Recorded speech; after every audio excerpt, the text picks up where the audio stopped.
right, so conference this week starts a new semester with us. So we are going to be studying Light on Life by B.S.K. Iyengar, which means we're going to be studying the koshas.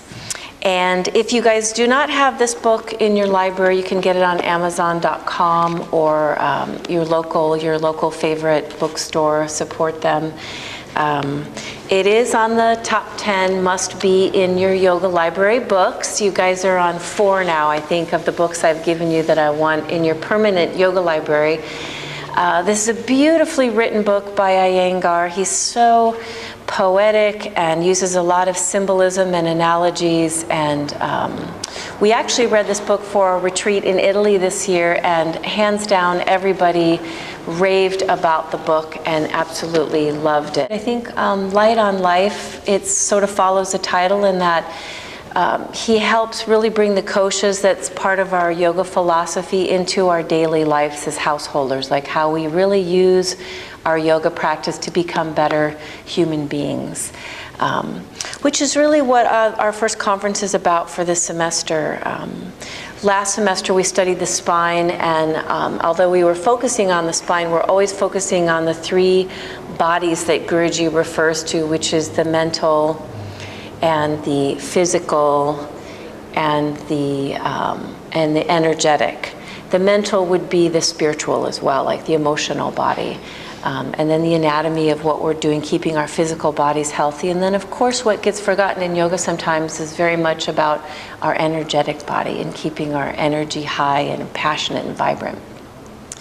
So in the book that we're going to be studying, and I am going to do this one much more like a book study, so I'm going to have you read a chapter at a time. And by the way, next week is the introduction. So if you could get the book and please have the introduction read by next week, that would be great.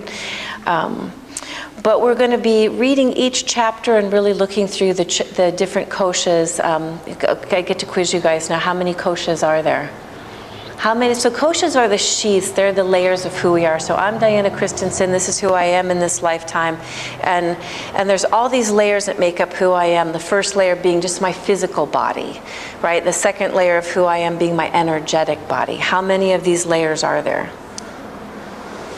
6, including what's at the very heart, what's at the very center is the Atman, which is our souls. This is how our souls are encased by these layers. And the idea of the sheaths is that if we keep these clean and vibrant and healthy, that the soul can shine out. So we always talk about what's unique about yoga is it's an internal practice. And we believe the more we practice Svadhyaya, getting to know ourselves, studying ourselves, and improving ourselves, the more we live this direction. So life isn't always dictating our happiness and who we are, but that we are able to be firm in who we are and live our lives from this direction. So the koshas will be a nice way for us to study those 3 bodies again from different glasses, from different point of view in our yoga philosophy. So there are 2 terms I want you to be familiar with as students here at Pacific Ashtanga Yogashala. I expect all of you to consider this your discipline, to consider this your school. I'm honored to be your teacher. I want to challenge you in this way. So always, if you can, at least on Sundays or whenever your study day is with me, to bring your journal to take notes and to be practicing these things and memorizing some Sanskrit terms and some basic points of the philosophy. So the term I want you all to be familiar with this week is sadhaka. And what is that? You guys were here earlier this week, will know what that is. Seeker. So that basically, one way it's translated as is that you're a practitioner.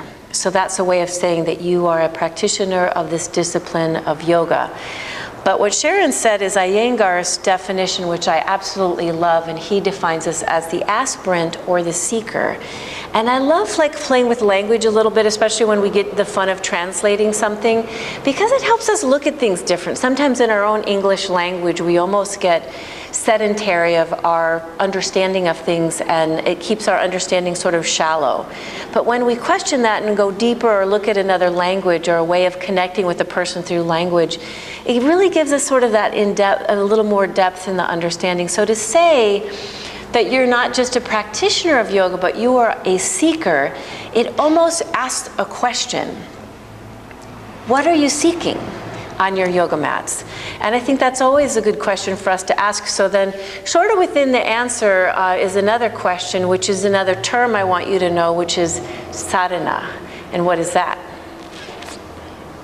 It's kind of an easy one. Yeah. So that means the practice. That is the discipline, is the sadhana. But again, Iyengar has kind of a beautiful translation, and he refers to it as the quest. So again, it asks the question, what are we seeking, and what is our path, what is our quest? When we were in Italy a few weeks ago studying this, I said to everyone, you know, I believe that if you are practicing yoga and you've chosen this as your discipline, it is your dharma. If you understand what dharma means, it's on your path. Another way for us to say it in the West is maybe it was your destiny. You know, like you could have thought like you could have turned right or you could have turned left, but it was going to be on your path. And for this to be on our path is beautiful because it's a lifelong journey for us to be practicing yoga. So, so as we begin this new chapter, sort of beginning a journey with all of you of Svadhyaya. Svadhyaya being what? Sva meaning self, and adhyaya, study or getting close to something. Again, is a deeper translation I like. So we're going to study ourselves and get closer to ourselves this semester, understanding all the layers of who we are and getting more in touch with the very depth of who we are, which is the Atman and the soul.